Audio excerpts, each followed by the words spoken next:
watching, and hello again to anyone who's been watching my old videos. I used to think pretty much no one would want to watch these, but YouTube's telling me more and more people are subscribing to them, so I am glad so many people find my endless droning interesting. I'm not really sure how this is all going to look and sound as I'm saying all this, so I hope this whole new format isn't too off-putting. Like I've probably said already, this is how these videos were always supposed to be. Maybe it'll work and maybe it won't.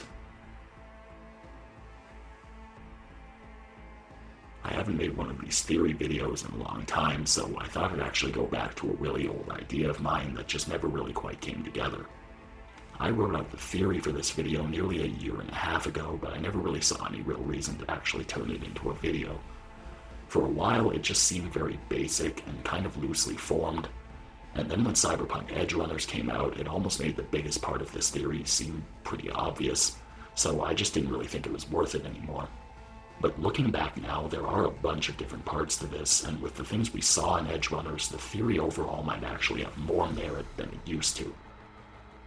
This is a theory of mine about why V never actually seems to worry about developing cyberpsychosis in Cyberpunk 2077. As always when I make these videos, most of what I'm showing here is open to interpretation, and with this video especially, there's probably at least one or two things not everyone might agree with. Back when I wrote all this down, it didn't really seem like there was all that much to the theory.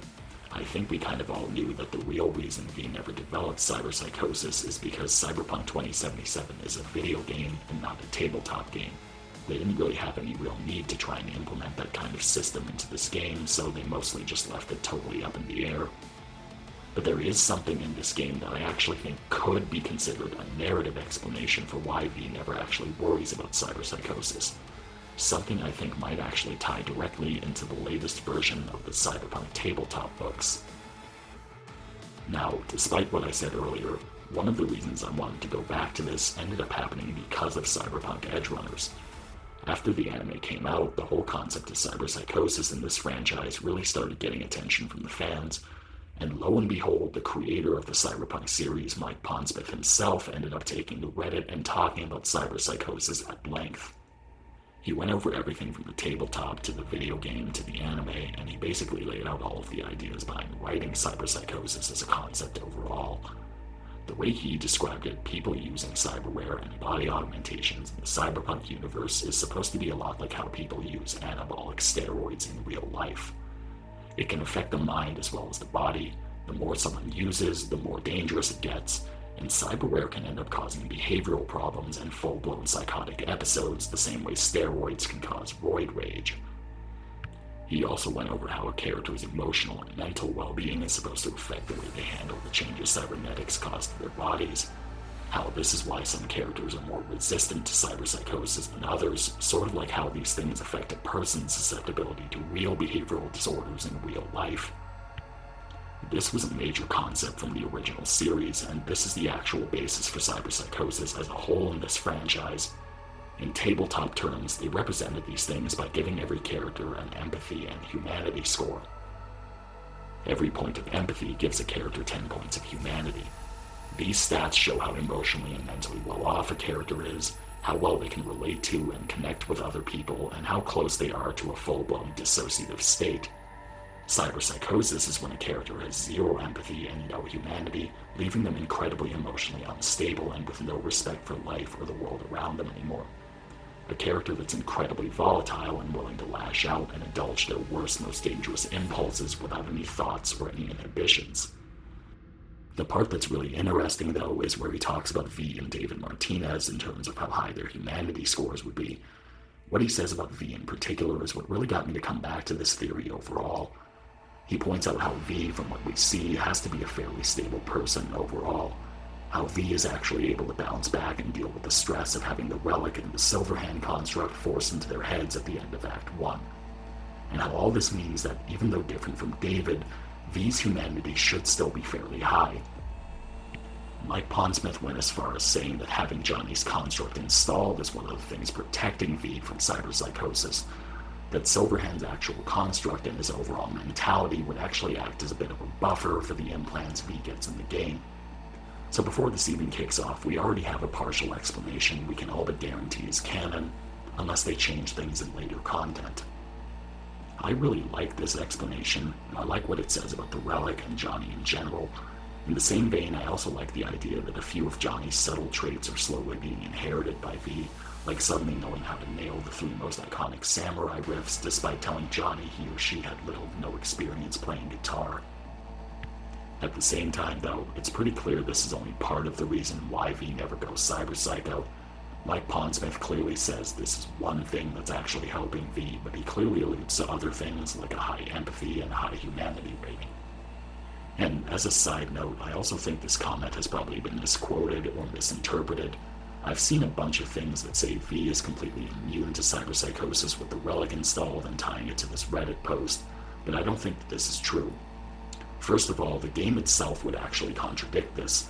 The relic is only installed in the final quest at the end of Act 1, but V was going around Watson getting every kind of implant you can think of from 5 different Ripper docs well before the relic or the Silverhand construct entered the story. Players can even fill up the entire Cyberware menu in the game by just visiting all of the different Ripper docs in Watson after leaving Vic's clinic. These are all implants you can get during Act 1 before the rest of Night City even opens up, and none of them even have any level or street cred requirements. But more importantly, it's very clear that's not what Mike Pondsmith actually said. He clearly said that having the construct is supposed to be helping V deal with having implants, but he never actually says it makes V immune to cyberpsychosis. He clearly never actually says that in words or even alludes to it. Instead, he alludes to V's humanity and empathy and then says that this would help V on top of everything else. But all in all, this Reddit post is actually what got me to come back and make this into a video, because a lot of what he said about V specifically actually plays into my old material.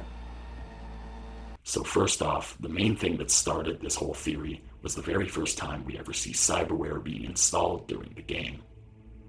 Shit, Victor, not bad. I don't know what to say. Say you'll take this and remember the dosage. 2 whiffs now, and another 2 in an hour. What am I looking at?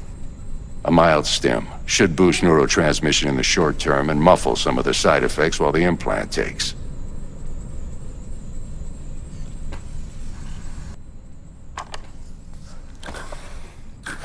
You're the best, Vic. I owe you. This part of that scene in particular really stands out because it really changes course from the Cyberpunk tabletop game.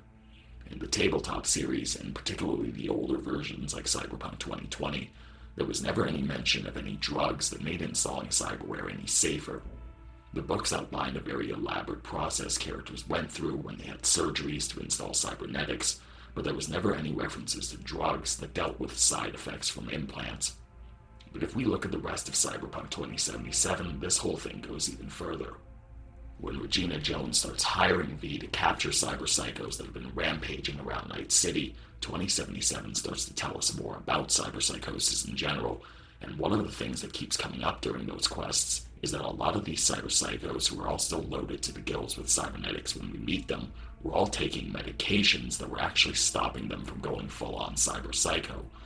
According to 77, taking these drugs was actually keeping these people sane.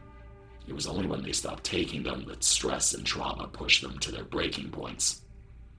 Then we have Cyberpunk Edgerunners, which almost seems to answer the question once and for all of what was in that inhaler Vic was giving V.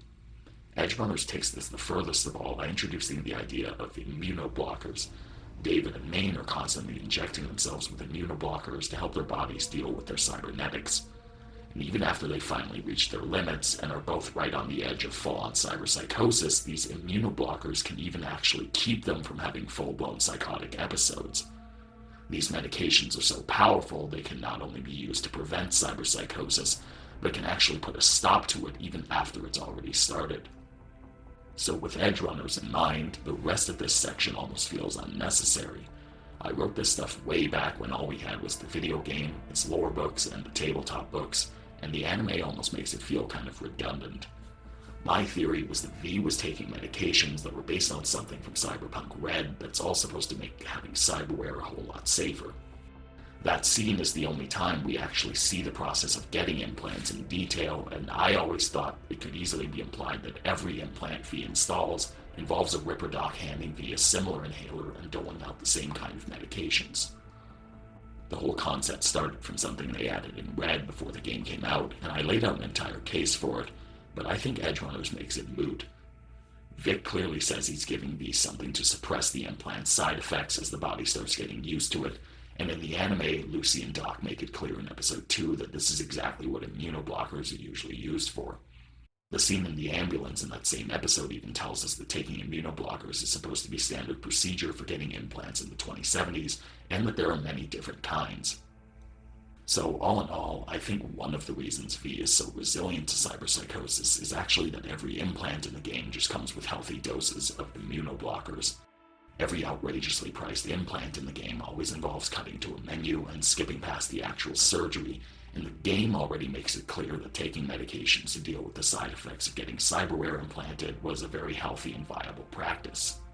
And as always with these sorts of things, we don't know anything for sure, but to me it all comes back to that scene in Vic's clinic and what was in that inhaler, and now it looks like we have the most likely answer. What's in the anime is a little bit different from the things that 77 was describing, but that's only because when the game was written, the Edgerunners project wasn't even a thing yet. But all that said, I don't think that's all there is to it. There's obviously a lot more to this video, and it's because I think the writers may have had a few other ideas at work here. If we look at the Cyberpunk tabletop books, there's actually a lot more to this idea of taking cyberware meds that might actually explain why V and pretty much everyone is so resilient to cyberpsychosis in general now, because it's not just V, or at least not anymore. Like I said before, all of this stuff was actually a major change to the way that characters dealt with cyberpsychosis in this series. And I'm not saying they broke the lore or got things wrong or anything like that. With Cyberpunk, this was a conscious effort from CDPR to update the lore for the 77 era to kind of give the impression of time passing in the series. Mike Pondsmith and Artel Sorin have talked a lot about how both companies are actively writing together and working together to try and maintain as much continuity as possible, and this is hardly the only time they did this. If you listen to V and the Voodoo Boys or some of the Netrunner characters talk about actually going into cyberspace instead of just hacking, for instance, they talk about how they need a secure BBS and a SynthTech interface program just to see the net. In the original Cyberpunk and Cyberpunk 2020, interface programs were supposed to be what let Netrunners see the net in 3 dimensions. There were 3 major ones that eventually got replaced by a universal interface, but the SynthTech was never one of them. It's something that they added just for this future era in the timeline. And in any of the tabletop entries, when a character with too much cyberware actually had cyberpsychosis, there was never any drug that was supposed to make it go away or put it on hold. To start, the only way they could actually stop or try to reverse cyberpsychosis was to regain the humanity they lost installing cyberware. In the older versions of Cyberpunk, the only way to actually treat full-blown cases of cyberpsychosis was supposed to be with weeks or months of therapy. Therapy is a key concept here. The 2020 books made this out to be a very elaborate process that took lots of time and money, and there were supposed to be drugs involved, but the way it was described, these drugs were only administered after a psychotic break and after the cyberpsycho had all their cybernetics removed or deactivated as part of a much larger treatment program. So as long as the character still had that cyberware, there weren't any drugs they could inject that could keep cyberpsychosis in check. And there was definitely never mention of any drugs that could prevent future cyberpsychosis from happening either. Now, that last one in particular is what this whole section used to focus on, and that's where I think what's in the video game actually ties directly into the newest version of the tabletop game. Both projects were developed together, and both companies worked in tandem, and I think CDPR and Artel Sorin actually laid out the groundwork in advance for all the things I just went over from the video game pretty well. In Cyberpunk RED, which is supposed to take place 25 years after 2020 in the timeline, Artel Sorin made some very significant changes to the therapy system. Not only is therapy now more commonly available, but the lore actually goes that advancements in pharmaceuticals made by Biotechnica have made it astonishingly faster and more effective. Characters can now pay for treatments that restore major amounts of humanity points, and in a lot less time than therapy in 2020 used to offer. But most importantly, these treatments can now be done without ever disabling any cyberware. So Cyberpunk RED effectively introduces the idea of new drugs that, with psychotherapy, can totally lower the risk of cyberpsychosis even with a ton of implants installed. By the way it's described and by the new rules for therapy in RED, these pharmaceuticals can actually make nearly every single implant far less dangerous than they'd otherwise be. And this whole new system actually implies something very important that I think ties directly into what we see in Cyberpunk 2077. A lot of implants are dangerous to install in the tabletop because they can easily cost 10 humanity or more. This easily whittles down a character's empathy with each implant, and it really puts a limit on how much high-powered cyberware they can install. But now, with enough therapy, the humanity cost for nearly every single implant theoretically can be reduced down to just 2. Going from 10 or more down to just 2 for every implant effectively multiplies the number of implants a character can install by 5 or more. So theoretically, a character with enough money can just keep paying for therapy after every single implant they install, and so long as that character keeps getting therapy, they can end up having 5 times more cyberware than they ever could have before. Again, this has always just been my personal theory, but I think it's a very reasonable premise. Everything I just went over from Red falls very much in line with what Vic tells V at the start of the game. Vic is clearly giving V something that's supposed to suppress cyberware side effects to some degree, which didn't exist before Cyberpunk RED. RED and 77 are both canon to each other, so we know for a fact that these drugs exist in both of these games. That means by the overall lore in Cyberpunk, drugs do exist that can significantly reduce the risks of implants. 2077 specifically also tells us that technology and cyberware have only gotten more advanced by the 2070s, and there are even references to the fact that cybernetics have gotten safer over the 50 years between 2020 and 77. Given all that, the kind of therapeutic drugs that were advanced in Cyberpunk RED set in 2045 have very likely gotten even more advanced and more mainstream by 77, just like how therapy in general had gotten more advanced and more mainstream going from 2020 into RED. And it's clear by what we see with all those cyberpsychos and with Edgerunners that there are supposed to be even more powerful drugs that can outright put a stop to the psychosis and even make psychos lucid for a while after the cyberpsychosis has already started. But aside from just having medications that make cyberware a lot safer, I think this is also what explains why so many characters in the anime and the video game, including V, have so much cyberware in general. This is precisely what I think Artel Saurian was making room for when they made this edition in RED. Again, according to them, Cyberpunk RED was developed side by side with 77 to a degree, and keeping everything in the lore and the overall world building consistent between both entries was clearly something they kept in mind for both projects. Now again, we all know that the real world reason why V has so much cyberware is pretty much the same reason why V never seems to lose any humanity.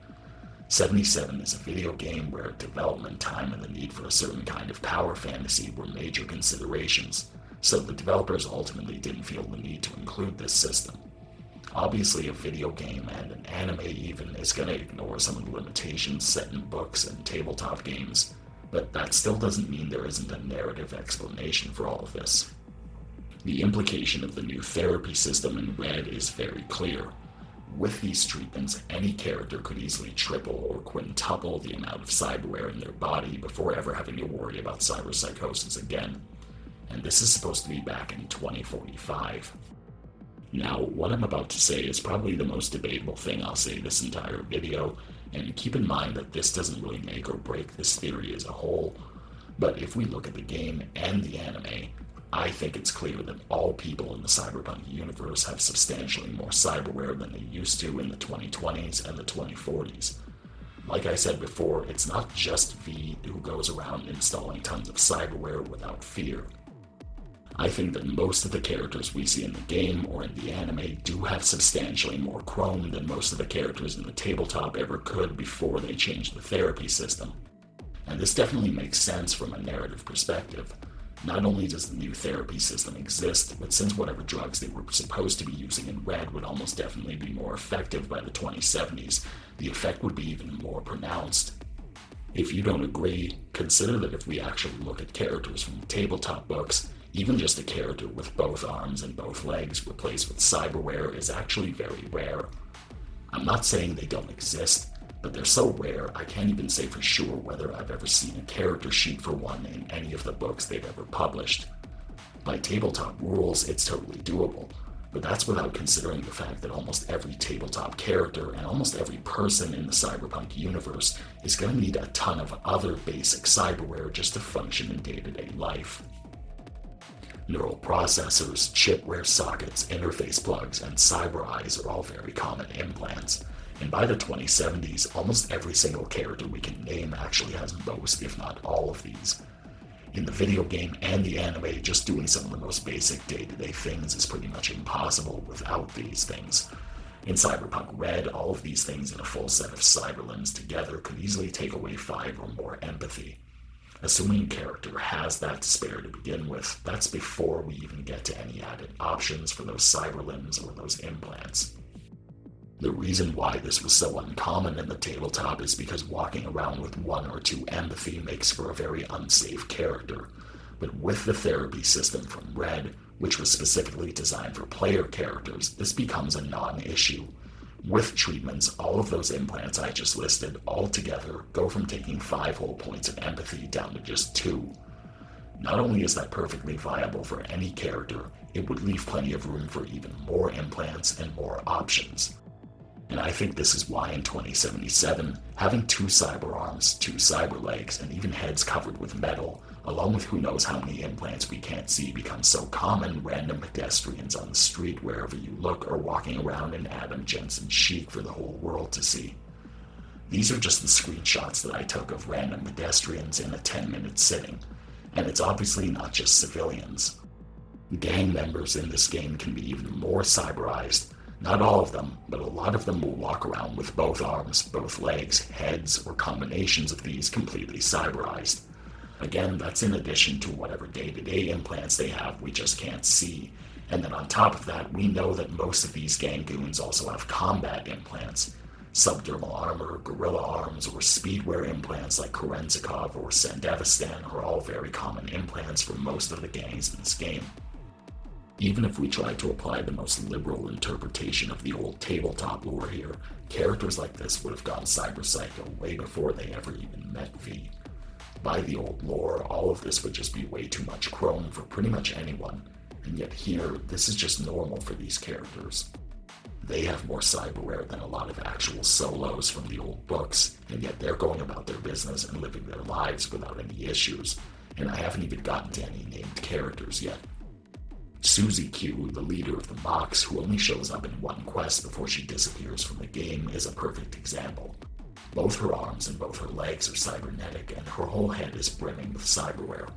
Scanning her in the game doesn't actually tell us anything, but by her appearance, she looks like she has even more cyberware than Anna Knox, another Mox who actually goes cyber psycho. I wouldn't be surprised if she also has a Sandevistan, just like Anna Knox and some of the other Moxes you can stand. And still, she's another character who can keep her cool and run a struggling business without any signs of cyberpsychosis. Razor Hugh, the true final boss of this game, has practically replaced most of his body with cybernetics. According to other characters, he's supposed to have bulletproof skin, carbon fiber bones, titanium bones, hydraulic joints, and synthetic muscles. As if that wasn't enough, this crazy bastard even tops it all off with what looks like a linear frame, which was something that was so extreme it was classified as Borgware and given the highest humanity cost possible in the tabletop. And even with all that, he's still not a cyber psycho. Hell, even Karina Lee manages to make a whole television series off of installing and showing off new cybernetics in almost every episode. She's constantly getting new implants and replacing the ones that she already has with newer, better versions just so she can advertise them on TV. The cyber psycho quests tell us that doing this improperly can lead to outright cyberpsychosis, and yet she's clearly not a cyber psycho. And these are just 3 that I can think of at the moment. Most of the cyber psychos that V captures for Regina are all supposed to be packed to the gills with cybernetics, but it's worth pointing out that the game tells us a lot of them were actually perfectly fine for a long time, even with all of their cyberware. A lot of them were actually living normal lives for a long time and were fairly stable until something finally happened that pushed them to their breaking point.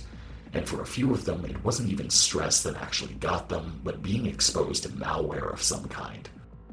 Anna Knox, for example, isn't actually stated to have any problems because of her cyberware. There's no mention of her seeing a doctor or being at risk for anything. She just gets exposed to an XBD of a violent murder that causes her to have a psychotic break. For all we know, if this traumatic incident never happened, she might have been perfectly fine, and she's not the only cyberpsycho this applies to. But to anyone watching this, you might be thinking all of what I just said is just too speculative. Maybe you think I'm reaching, or maybe all this stuff just isn't enough to actually convince you of anything. But there's a reason I decided not to cut this part from the video.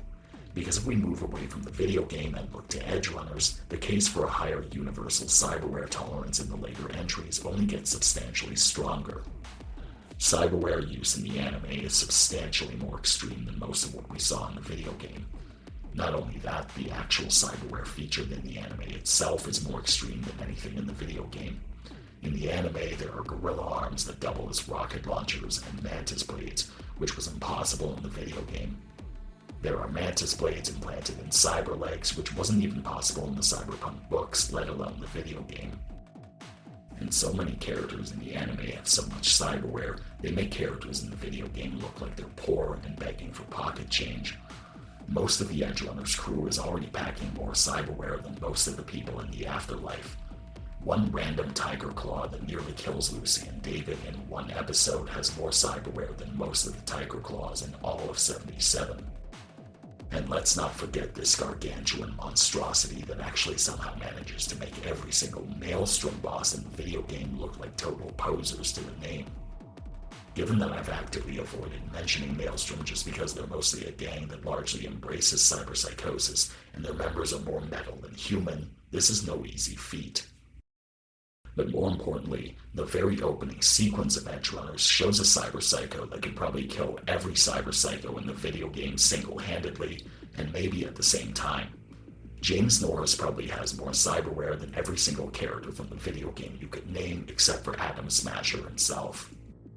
Not only is his entire body literally covered in cyberware, but he's also packing nearly every cyber weapon available. He has gorilla arms that double as a mantis blade and a rocket launcher. He has mantis blades hidden in his legs, which are completely made of metal. What looks like 1,000 bullets bounce off his head and his body without leaving a dent. And not only does he seem to have bulletproof real skin, his whole body looks like it's lined with metal plating. He's almost as close to being a walking tank as characters get without being full Borgs. And the craziest thing of all about James Norris is that Jimmy Kurosaki actually tells us it was really just the Sandevistan that caused his psychotic break. Kurosaki makes a point of telling David that even though Norris lived and breathed cyberware, he lost his mind just shortly after installing the Sandevistan, implying that Norris was actually somehow perfectly fine with all those other implants before he got the Sandevistan. But most of all, near the end of the show, I think David Martinez pretty much puts every single character in the entire Cyberpunk series who's not a full Borg to shame in terms of cyberware. The beginning of episode 7 is probably where he's the most cyberized while still being sane. His hand starts shaking by the end, which is the show's way of telling us that cyberpsychosis is close, but he hasn't started acting erratically yet. And the one scene at docks clearly shows that the overwhelming majority of his body has completely been replaced with cybernetics. Both his arms and legs are now completely cybernetic, and we know from the ending that they're all completely detachable. Not only is most of his body heavily armored, but his chest is almost bursting with mechanical parts and ports. And that's not even covering implants he already had, like the Sin lungs and the Sandevistan, and also just the day-to-day implants like chip sockets and interface plugs. We know he has jump boosters, gorilla arms, and a rocket launcher. And as if that wasn't enough, he even talks to Doc about getting new muscle reinforcers. And while Maine might not be as cyberized as Norris or David, he's still another Edgerunners character that makes most Cyberpunk characters look poor in comparison. He might be a less gifted version of David, but most of what I just said about David also applies to Maine. It's actually implied that Maine used to be smaller and skinnier just like David, and that most of his present-day body has been heavily modified with cyberware. Most of his body is also overwhelmingly cybernetic. He's completely bulletproof, and from the scene where Dorio punches him to try and snap him out of a stupor, even his head is clearly lined with metal. Both his arms are completely cybernetic, and I wouldn't be surprised if both his legs were also cyberized. Now, David is a special case in this series, and going back to Mike Pondsmith's post on Reddit where he ties this to the tabletop lore, David's humanity is supposed to be incredibly high. In fact, I wouldn't be surprised if he had a full 10 empathy, meaning 100 total humanity. But just to illustrate my point, if you actually try to identify the different implants David has that are in the books and use the plain tabletop rules, even 100 humanity would not be enough to cover this much cyberware. Just these implants alone would already cost 128 points of total humanity lost, and that's only the ones I could find in the actual book, because we know for a fact he has plenty of others that just aren't in the books. Even having 10 empathy would not be enough for this kind of chrome. But with the therapy from RED that I keep droning on and on about, this list would actually be doable. And going back to what Mike Pondsmith said, David's humanity was clearly just taking hits left and right throughout the series because of all the trauma he went through. Meaning that if those things never happened, his high humanity would have stayed intact, and he would have actually been able to handle even more chrome. But either way, because he just kept taking the immunoblockers, he was actually perfectly fine with all that cyberware for a good while. Just like James Norris was perfectly fine for what had to be a long time. And the same thing applies to Maine. He's probably the character most remembered for going cyberpsycho in the franchise, but Maine was heavily cyberized from the moment we saw him on the show. And in almost every episode, he's constantly injecting immunoblockers, and he's also perfectly functional and normal for a long time. Bringing this all back to V in 77, if immunoblocker therapy can really do this for characters like David and Maine, then it makes even more sense that V would be able to handle all the cybernetics we saw in the video game. With therapy, having that entire cyberware menu from the video game should actually be perfectly manageable, even without Johnny and the Relic actually. I went into this a bit in an old video, but when you compare Edgerunners to the video game and V to David Martinez, V doesn't have anywhere near as much cyberware as David, or as any of the other Edgerunners characters I just went over. While V does install a lot of cybernetics that just wouldn't have been possible before they introduced therapy, V is nowhere near as enhanced and cybernetic as James Norris or as Maine, let alone David Martinez. Even with a full cyberware menu, most of V's body is still natural. Most of the implants from the game are so low-key that you don't even notice them. Most of them only enhance performance under the skin, but very few of them actually replace parts of the body with plastic or metal. Compared to characters in Edgerunners, the most extreme cyberware V ever actually gets in this game are cybernetic forearms. Now, I do think it is implied V also starts the game with things like cybernetic bones and artificial muscle implants we just can't see or change. I did a whole other theory on this a long time back about how the game does imply V has other implants they just don't really talk about, but even then it's still nowhere close. By cyberpunk lore, the more extreme or powerful an implant actually is, the more humanity it costs. And by the tabletop rules, none of V's cybernetics would even count as Borgware, so the humanity loss they carry would be totally minor and completely manageable with therapy. By the old tabletop standards, having this much cyberware would be impossible. But by 2070 standards, with therapy, the amount of cyberware V actually has seems a lot more moderate. But whatever you might think about my take on an all-around higher universal cyberware tolerance, the fact that a therapy system exists in this series alone means it makes perfect sense for a character like V to have this kind of cyberware. But lastly, I also think there's another pretty simple reason why V in particular is able to handle a lot of cyberware. Now, the original theory I wrote out had a couple of lines here about how empathy and humanity is supposed to work in Cyberpunk based on lore, but I've added so much stuff in after Edgerunners and Mike Pondsmith that I'm pretty sure this has already been covered. By the tabletop rules, every point of empathy gives a character 10 humanity. The higher a character's empathy and humanity scores, the more mentally and emotionally stable they're supposed to be. Characters with higher scores are supposed to be better equipped to handle the side effects of cyberware, and that's why they can install more implants than other characters. And if we actually look at V as a character in the video game, I would say V is actually an incredibly empathetic and emotionally stable person. You might argue that a lot of that is player choice, but even if the player chooses to play V as a ruthless, bloodthirsty lunatic for most of the game, the scenes that are completely scripted show us a V that's very different.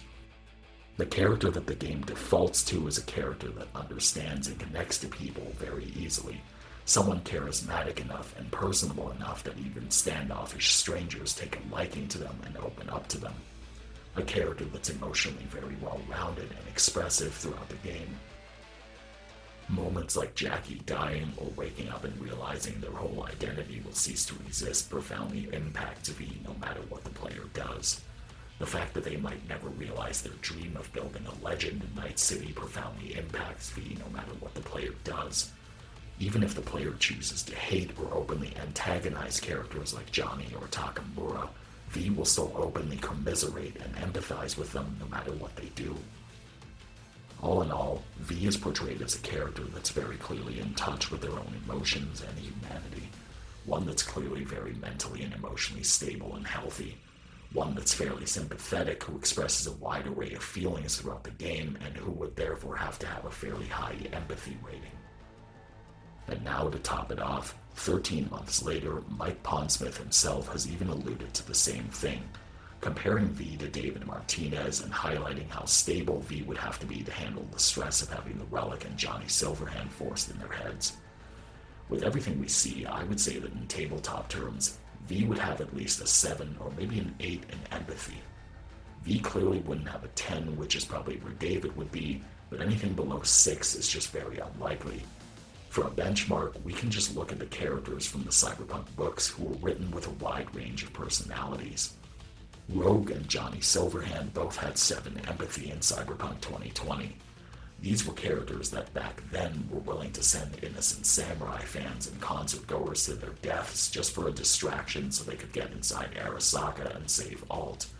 But on the other hand, both of them were still incredibly loyal and caring people who were human enough and stable enough to warrant 7 empathy. Santiago and Thompson were in the same boat, but they were generally so passionate and emotional in general that they both had 8 empathy. Thompson made it his life goal to expose wrongdoing and fought to avenge the death of his wife, who ended up murdered by Arasaka.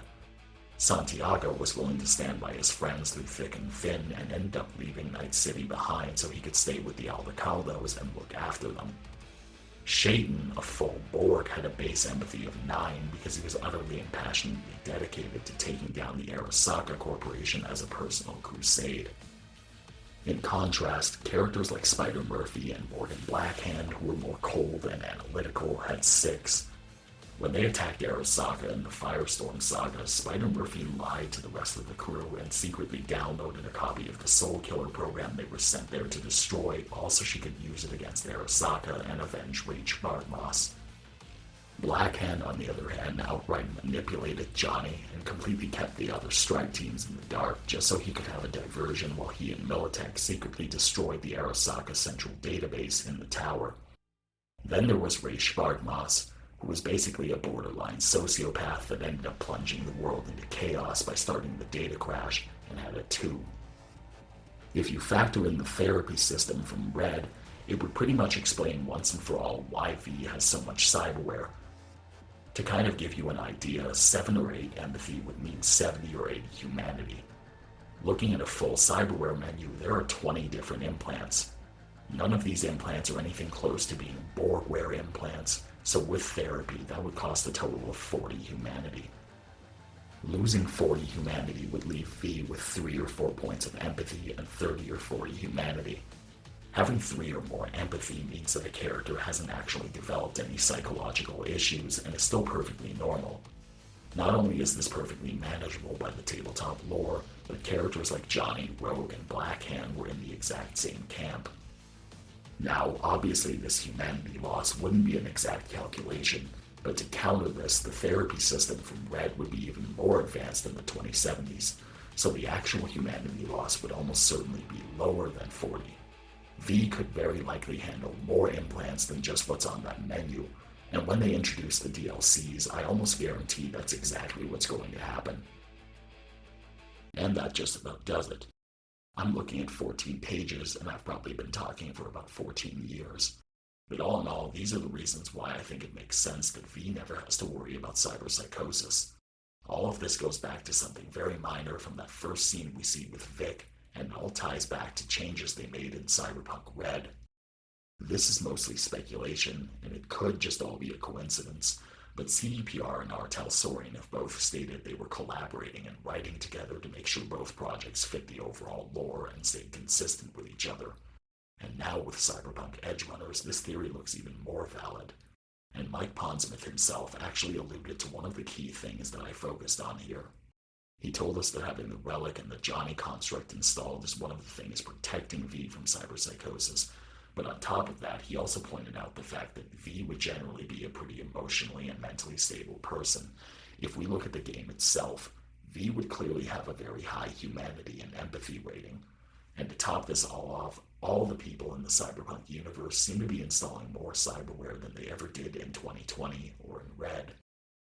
And the reason why is very much implied to be the pharmaceutical therapy treatments Artel Sorin introduced in RED that all but guarantee a person can triple or quintuple their number of implants and reduce the risk of cyberpsychosis. Whether this theory is true or not, we know for a fact now by the lore that there are different drugs that can significantly reduce the risks of just about every kind of cyberware. Artel Sorin has been saying for a long time that they're also going to release material advancing Cyberpunk RED into the 2070 era, so we'll have to wait and see if that book actually confirms my theory. But we can clearly see that from 2020 to RED to the video game, the idea is that treatment for cyberpsychosis has become extraordinarily more effective. And the anime all but guarantees this kind of treatment has become the standard norm for installing cyberware. As always, when I end these things, most of what I'm showing here is open to interpretation, and with this video especially, there's probably at least one or two things not everyone might agree with. Anything that wasn't outright confirmed by the writers or Mike Pondsmith is still speculation. If anyone sees this and thinks I got something wrong or disagrees with something, tell me down below.